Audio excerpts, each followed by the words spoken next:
ஜனநாயகன் படத்தில் இந்த 3 பேரும் வந்து ரிப்போர்ட்டராக கேள்வி கேட்குறாங்க. அட்லி, லோகேஷ், அப்புறம் பார்த்தீங்கன்னா நம்ம நெல்சன் வந்து 3 பேரும் ரிப்போர்ட்டராக கேள்வி கேட்குறாங்க விஜய்கிட்ட.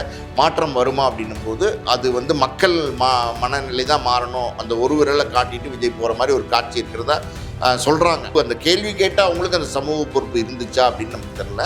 நிச்சயமாக அவங்க ஓட்டு போட வரலைன்னா இதை குறிப்பிட்டு வந்து அவங்க மேலே விமர்சனங்கள் வரும் அப்படிங்கிறது அவங்களுக்கு தெரியும். தெரிஞ்சிருந்தும் இன்னைக்கு காலையில் வந்து ரிப்போர்ட் பார்த்தீங்கன்னா கடந்த 15 வருடங்களில் இந்த வருஷம் தான் 5 வருஷத்துக்கு ஒரு ஓட் பர்சன்டேஜ் ஏறும் இல்லையா, வாக்காளர்கள் மொத்த எண்ணிக்கை அது வந்து கம்மியாக இருக்கா 15 வருஷத்தை விட. ஸோ வந்து இந்த வாட்டி ஓட் பர்சன்டேஜ் கம்மியாக தான் இருக்கா, கூட ஆகலையா? ஆமாம், ஒரு ஓட் பர்சன்ட் கம்மியாக இருக்குது. அது இல்லாமல் பார்த்தீங்கன்னா பெரம்பூரில் விஜய் நிற்கிறாரு. பெரம்பூரில் விஜய் வந்து ஒரு ஸ்டார் கேண்டிடேட். விஜய் விஜய் விஜய்னு ஒரு பெரிய வரவேற்பு இருக்குன்னா பெரம்பூரில் அதிக அளவில் ஓட்டு வந்து பதிவாயிருக்கணும்ல. போன தடவையோட இந்த தடவை வந்து 3000 ஓட்டோ என்னமோ தான் வந்து எக்ஸ்ட்ராவாக பதிவாயிருக்குன்னு சொல்கிறாங்க. அப்படி இருக்கும்போது எப்படி இதை வந்து பெரிய லெவலில் வந்து எப்படி சொல்கிறது, ஒரு எழுச்சி உண்டாச்சு அப்படின்னு நம்ம சொல்ல முடியும். ஸோ இது எல்லாமே அப்படின்னா சார்,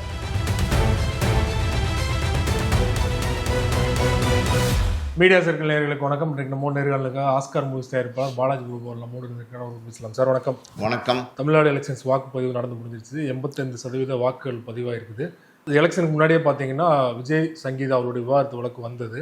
அதன் தொடர்ச்சியாக வந்து விஜய் அவருடைய மகனும் சரி விஜய்க்கு எதிராக தான் இருப்பாங்க அப்படிங்கிற மாதிரியான ஒரு பிம்பம் கட்டமைக்கப்பட்டது. சொல்ல தேர்தலுக்கு முதல் நாள் பார்த்தீங்கன்னா ஒரு இன்ஸ்டா ஐடியில் திவ்யா சாஷா, அதான் வந்து விஜய் அவருடைய பொண்ணு பேர், அந்த பேரில் வந்து விஜய்க்கு ஆதரவாக ஒரு போஸ்ட் போட்டிருக்க மாதிரி, அதாவது அப்பாவுக்கு வந்து ஓட்டு போடுங்க அப்படின்னு கேட்குற மாதிரி வந்து ஒரு போஸ்ட் வெளியானது. உண்மையா பொய்யா அப்படின்னு பலருமே யோசிச்சுட்டு இருக்க சூழலை பார்த்தீங்கன்னா தேர்தல் முடிஞ்ச மறுநாளே அந்த ஐடி வந்து காணாமல். இது வந்து ஃபேக் ஐடி அப்படிங்கிற மாதிரியான தகவல் வந்துட்டு இருக்கு.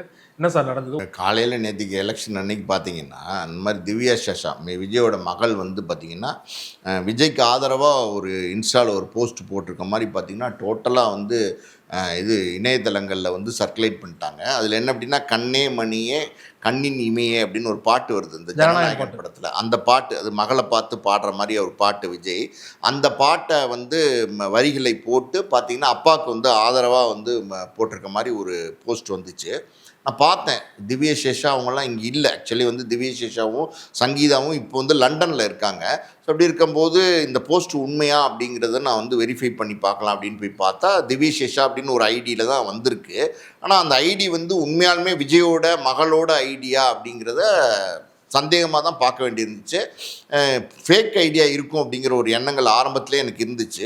அது பார்த்தா ஃபேக் ஐடி தான். அதாவது வந்து ஃபேக்காக வந்து பரப்பி விட்டுருக்காங்க. ஏன்னா வந்து விஜய் வந்து போராட்டங்கள்ல எல்லாம் பார்த்தீங்கன்னா சின்ன குழந்தைங்களை பார்த்தெல்லாம் சொல்கிறார் என்னென்னா உங்கள் அப்பா அம்மாவை நீங்கள் கன்வின்ஸ் பண்ணுங்கள், அவங்களையும் வந்து டிவிக்கு ஓட்டு போட சொல்லுங்கள் அப்படிலாம் தொடர்ந்து வந்து பிரச்சாரம் பண்ணிட்டு வராரு. அப்படி இருக்கும்போது அவர் மேலே விமர்சனங்கள் நேற்றுக்கு வர ஆரம்பிச்சிருச்சு. என்ன அப்படின்னா அவருடைய பிள்ளைங்களே வந்து ஓட்டு போட வரல. ஏன்னா திவ்யா சாஷா இன்றைக்கி அவங்களும் ஃபஸ்ட்டு டைம் ஓட்டாக இருப்பாங்கன்னு நினைக்கிறேன். 20 வயசு. சஞ்சயை பொறுத்த வரைக்கும் அவர் செகண்ட் டைம் ஓட்டராக இருப்பார். அவரும் 26 வயசு. ஸோ இவங்க 2 பேரும் வந்து ஓட்டு போட வருவாங்களா அப்படின்னு ஒரு பெரிய எதிர்பார்ப்பு இருந்துச்சு. ஆனால் யாருமே வரலைன்னும் போது ஸோ இது மைனஸ் ஆகிடக்கூடாது அப்படிங்கிறதுனால இப்படி ஒரு இன்ஸ்டா ஐடியை வந்து ஃபேக் ஐடியை வந்து பரப்பி விட்டுருப்பாங்கன்னு நினைக்கிறேன். இன்றைக்கி காலையிலலாம் பார்த்தீங்கன்னா அப்படி ஒரு இன்ஸ்டா ஐடியே இல்லை. டோட்டலாக வந்து ரிமூவ் பண்ணிட்டாங்க. எலெக்ஷன் முடிஞ்சோடனே வந்து ரிமூவ் பண்ணிட்டாங்க. ஸோ இன்னொரு பக்கம் பார்த்தீங்கன்னா விஜயோட மகன் சஞ்சய் அவர் சென்னையில் தான் இருக்கார். அவர் ஓட்டு போட்டாரா ஓட்டு போடலையான்னு தெரில. ஆனால் அவர் ஓட்டு போட்ட மாதிரி எங்கேயுமே தகவல் இல்லை. இப்போ அவர் ஓட்டு போட போயிருந்தாருன்னா யாராவது போட்டு, ஆமாம் நிச்சயமாக அவர் ஓட்டு போட போயிருந்தாருன்னா எங்கேயாவது ஒரு இடத்துல வந்து அவரை பற்றின வீடியோஸ் இருந்திருக்கும், ஃபோட்டோஸ் இருந்திருக்கும், ஏதாவது ஒன்று இருந்திருக்கும். ஆனால் எந்த தகவலுமே இல்லை. ஆனால் அவர் வந்து சென்னையில் தான் இருக்கிறதா ஒரு தகவல் இருக்குது. ஸோ காலையில் வந்து விஜய் சைட்லேருந்து ஃபோன் பண்ணி இந்த மாதிரி வந்து ஓட்டு போட வாங்க அப்படின்னு சொல்லி சஞ்சய் வந்து ரிக்வஸ்ட் பண்ணதாக ஒரு தகவல் இருக்குது. அதுவும் எந்த அளவுக்கு உண்மைன்னு தெரில. ஸோ சஞ்சய் வந்து ஓட்டு போட்டாரான்னு தெரில. மொத்தத்தில் பார்த்திங்கன்னா விஜய் குடும்பத்துலேருந்து ஆர்வமாக ஓட்டு போட்டது வந்து அவங்க அப்பாவும் அவங்க அம்மாவும் தான். அவங்க அப்பா அம்மா 2 பேர் வந்து காலையிலே ஓட்டு போட்டாங்க. அவங்க அப்பா பார்த்தீங்கன்னா விஜயுடைய காஸ்டியூம்லேயே இருந்தார், அதாவது ஒயிட்டு க்ரீம் கலர் பேண்ட்டு. அவங்க அம்மாவுமே பார்த்தீங்கன்னா சாரியே பார்த்தீங்கன்னா ஒரு மாதிரி ஒரு இந்த மலையாளிஸ் ஓணம் நேரத்தில் கட்டுவாங்க, ஒரு மாதிரி ஒயிட் அண்ட் க்ரீமில் இருக்கும் அந்த சாரி, அந்த மாதிரி பேட்டர்னில் ட்ரெஸ் கோடு அவங்க வந்து கட்டிட்டு வந்து அவங்க ஆர்வமாக ஓட்டு போட்டாங்க. அவங்க அப்பா அம்மா அவங்க எப்போவுமே தன்னுடைய பையன் முதல் எலெக்ஷன் சந்திக்கிறாருன்னும் போது ஒரு ஆர்வம் இருக்கும். ஸோ அதை தவிர்த்து விஜயோட ஃபேமிலியில் வேறு யாரும் வந்து ஓட்டு போட்ட மாதிரி தகவல் இல்லை. இன்னொரு பக்கம் பார்த்தீங்கன்னா ஜனநாயகன் படம் இன்டர்நெட்டில் லீக் ஆச்சு. அதில் வந்து கிளைமேக்ஸ் சீனை வந்து பலருமே சோசியல் மீடியாவில் பகிர்ந்துருந்தாங்க. அவருடைய ஆஸ்தான இயக்குநர்களான அட்லி, லோகேஷ் கனகராஜ், அப்புறம் நெல்சன்லாம் வந்து ஒரு சீன் ரிப்போர்ட்டரா வர மாதிரியும் மாற்றம் வருமா அப்படின்னு கேட்குற மாதிரியும் விஜய் அவர்கள் பதில் சொல்ற மாதிரி இருக்கு. அதான் மாற்றம் வருமான்னு கேட்ட அட்லி வந்து ஓட்டு போட்டாரு, மற்ற 2 இயக்குநர்கள் வந்து ஓட்டு போட்ட மாதிரியே தெரியல சார். இல்லை நீங்கள் சொன்ன மாதிரி பார்த்தீங்கன்னா அதாவது வந்து அட்லி ஓட்டு போட்டிருக்காருங்கிறதுக்கான ஆதாரங்கள் வந்து இன்றைக்கி வந்து யூடியூப்பில் இருக்குது, ஃபோட்டோஸ்லாம் இருக்குது. ஆனால் பார்த்தீங்கன்னா நெல்சனமும் லோகேஷ் கனகராஜும் வந்து ஓட்டு போட்டாங்களா அப்படிங்கிறது சந்தேகமாக தான் இருக்குது. ஓட்டு போட்டாங்களா அப்படிங்கிறத நம்ம உறுதிப்படுத்த முடியல. ஓட்டு போட்ட நீங்கள் சொன்ன மாதிரி photos ஓட்டு எங்கேயுமே போட்ட மாதிரி எந்த ஃபோட்டோஸும் எந்த வீடியோஸும் இங்கே இல்லை. ஏன்னா இப்போ இந்த ஜனநாயகன் படத்தில் நீங்கள் சொன்ன மாதிரி பார்த்தீங்கன்னா இந்த 3 பேரும் வந்து ரிப்போர்ட்டராக கேள்வி கேட்குறாங்க. அட்லி, லோகேஷ், அப்புறம் பார்த்தீங்கன்னா நம்ம நெல்சன் வந்து 3 பேரும் ரிப்போர்ட்டராக கேள்வி கேட்குறாங்க விஜய்கிட்ட. மாற்றம் வருமா அப்படின்னும் போது அது வந்து மக்கள் மனநிலை தான் மாறணும், அந்த ஒரு விரலை காட்டிட்டு விஜய் போகிற மாதிரி ஒரு காட்சி இருக்கிறதா சொல்கிறாங்க. படம் லீக் ஆனதுனால பல பேர் சொல்கிறாங்க, நான் பார்க்கல. ஸோ அப்படி இருக்கும்போது அது அவங்களுக்கு அந்த சமூக பொறுப்பு, அந்த கேள்வி கேட்டால் அவங்களுக்கு அந்த சமூக பொறுப்பு இருந்துச்சா அப்படின்னு நமக்கு தெரில. நிச்சயமாக அவங்க ஓட்டு போட வரலைன்னா இதை குறிப்பிட்டு வந்து அவங்க மேலே விமர்சனங்கள் வரும் அப்படிங்கிறது அவங்களுக்கு தெரியும். தெரிஞ்சிருந்து ஓட்டு போட்டாங்களா அப்படிங்கிற தகவல் இல்லை இது வரைக்கும். எப்படின்னா ஓட்டு போட்டதுக்கான தகவல் இல்லை. அதான் நீங்கள் வந்து வெளிநாடுகளில் இருந்தெல்லாம் பார்த்தீங்கன்னா 2 நாளைக்கு முன்னாடியிலேருந்து ஒரே ட்ரெண்டிங் ஷார்ட்ஸ் இந்த இன்ஸ்டால அந்த இதுலாம் யூடியூப்ல எல்லாம் ஷார்ட்ஸ் நிறைய ட்ரெண்ட் பண்ணாங்க. பல லட்சம் செலவு பண்ணி வந்திருக்கோம். ஆமாம், பல லட்சம் செலவு பண்ணி வந்திருக்கோம். விஜயண்ணா நாங்கள் வந்துட்டோம், விஜயண்ணா நாங்கள் வந்துட்டோம் அப்படின்னு வெளிநாடுகள்லேருந்து சூட் கேஸோட வர மாதிரியான வீடியோஸ்லாம் நம்ம பார்த்தோம். நிறைய பேர் பார்த்தீங்கன்னா லண்டன்லேருந்து, யூகேலேருந்து, யூஎஸ்லேருந்துலாம் பார்த்தீங்கன்னா கிட்டத்தட்ட 1.5 லட்ச ரூபாலாம் செலவழித்து இந்த ஓட்டு போடுறதுக்கு வந்திருக்காங்க. அதை நம்ம வரவேற்கணும். அதாவது வந்து அவங்க ஜனநாயக கடமை. நிச்சயமாக வந்து ஒரு இந்தியராக இருக்கும்போது அவர் எந்த வெளிநாட்டில் இருந்தால் கூட அந்த ஓட்டு போடுற அன்னைக்கு வந்து ஒரு இந்தியர் அப்படிங்கிற அந்த பெருமை இருக்குது பார்த்தீங்களா, அதை வந்து நிறைவேற்றணும். அந்த கடமையை அது நிறைவேற்றிருக்காங்க. இப்போ வெளிநாட்டிலேருந்து பல இளைஞர்கள் வந்திருக்கிறாங்க, அதை நம்ம பாராட்டணும். அப்படிலாம் இருக்கும்போது நெல்சனும் அட்லியும் இது வந்து மௌனமாக இருக்காங்களே என்னன்னு தெரில. ஒருவேளை அவங்க ஓட்டு போட்டாங்களா அப்படின்னா நமக்கு கன்ஃபார்ம் பண்ண முடியல. ஒருவேளை ஷூட்டிங் கிட்டிங் போயிருந்தா கூட வந்து பலரும் வந்து லட்சக்கணக்கில் செலவு பண்ணி வராங்க. விஜயோட ஆதரவாளர்கள்லாம் வெளிப்படையாக திரையிலே வந்து அவங்களோட ஆதரவு தெரிவிச்சிட்டாங்க. ஷூட்டிங் இருந்தாலும் அவங்க வந்து ஓட்டு போட்டுக்கணும் இல்லையா, போடலன்னு அவர் எங்கெங்கிருந்தோ வராங்க சார். இப்போ அஜித்தெல்லாம் வெளிநாட்டில் தான் இருந்திருக்காரு. அஜித் வந்து வெளிநாட்டிலேருந்து இங்கே வந்து ஓட்டு போடுறாரு. காலகட்டத்தால் எப்படி சொல்கிறது, முதல் ஆளாக வந்து தமிழ்நாட்டிலேயே முதல் ஆளாக வந்து அஜித் வந்து ஓட்டு போட்டிருக்காரு. ஸோ அந்த ஜனநாயக கடமையை நிறைவேற்றணும் அப்படிங்கிற அந்த ஒரு எண்ணங்கள் சினிமா பிரபலங்களுக்கும் இருக்கணும். ஸோ ஒரு காட்சியில் நடிக்கிறது மட்டும் முக்கியம் கிடையாது. அந்த காட்சியில் நடிக்கும்போது அது வந்து கேள்வியை எழுப்போம் அப்படிங்கிற ஒரு எண்ணமாவது இருந்திருக்கணும். அவங்க நிச்சயமாக வந்து எங்கே ஷூட்டிங்கில் இருந்தாலும் உலகத்தில் எங்கே இருந்தாலும் நிச்சயமாக வந்து ஓட்டு போடுறதுக்கு வந்திருக்கணும். வர முடியும், அவங்களால ஓட்டு போட வர முடியும். அந்த அளவுக்கு செலவு பண்ணி வரக்கூடிய ஒரு நட்சத்திர அந்தஸ்தில் இருக்கிற இயக்குநர்களாக தான் அவங்க இருக்கிறாங்க. அப்படி இல்லைன்னா விஜயண்ணாட்ட கேட்டாலே விஜயண்ணா வந்து டிக்கெட் எடுத்து கொடுத்துப்பாருன்னும் போது ஓட்டு போட வந்தாங்களா அப்படிங்கிறத நம்ம உறுதிப்படுத்தி சொல்ல முடியல.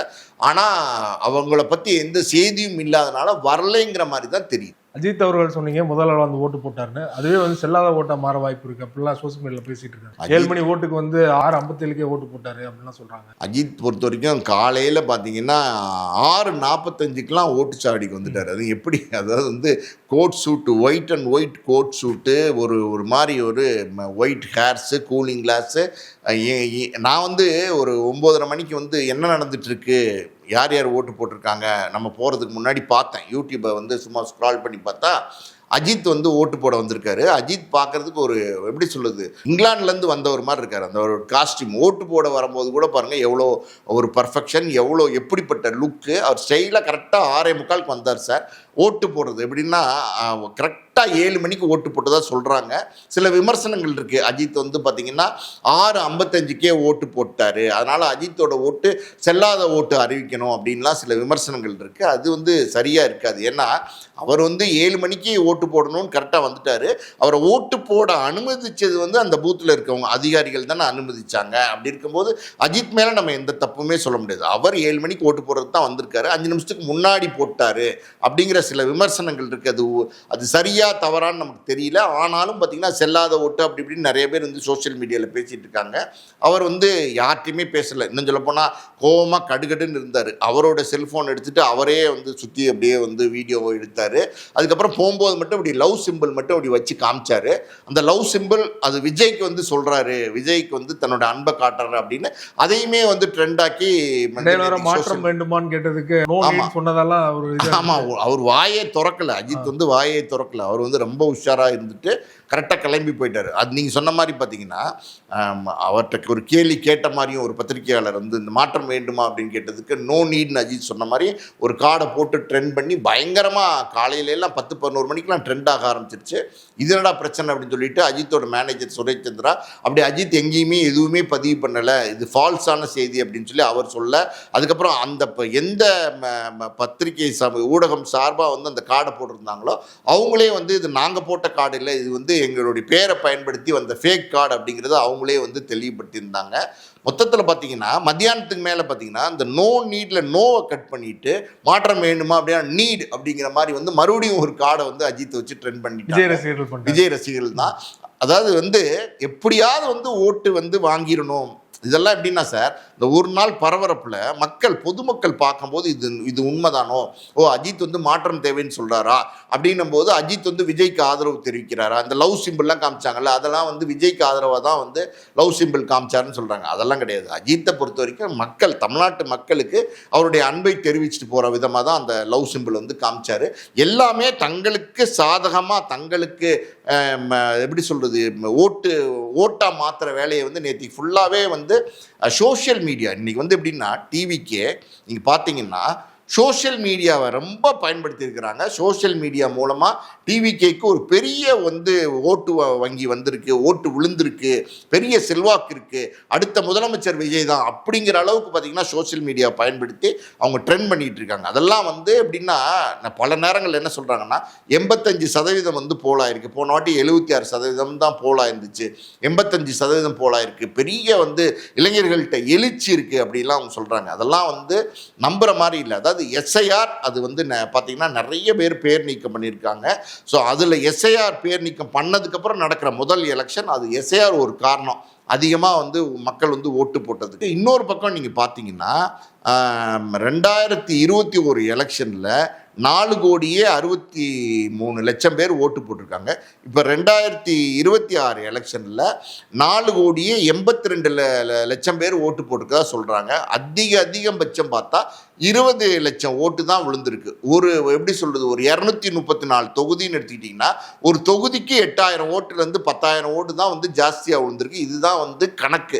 ஆனால் வந்து பார்த்திங்கன்னா பெரிய லெவலில் ஓட் போலாயிருக்கிற மாதிரியும் அது வந்து விஜய்காண்டி தான் போலாயிருக்கிற மாதிரியும் மக்கள் வந்து ஒரு பெரிய மாற்றத்தை வந்து விரும்பி வந்து சாரசாரியாக வந்து ஓட் போட்டாங்க மாதிரியும் ஒரு மாய பிம்பத்தை வந்து அவங்க கிரியேட் பண்ண பார்க்குறாங்க. இன்னைக்கு காலையில் வந்து ரிப்போர்ட் பார்த்தீங்கன்னா கடந்த 15 வருடங்களில் இந்த வருஷம் தான் 5 வருஷத்துக்கு ஒரு ஓட் பர்சன்டேஜ் ஏறும் இல்லையா, வாக்காளர்கள் மொத்த எண்ணிக்கை அது வந்து கம்மியாக இருக்கான் 15 வருஷத்தை விட.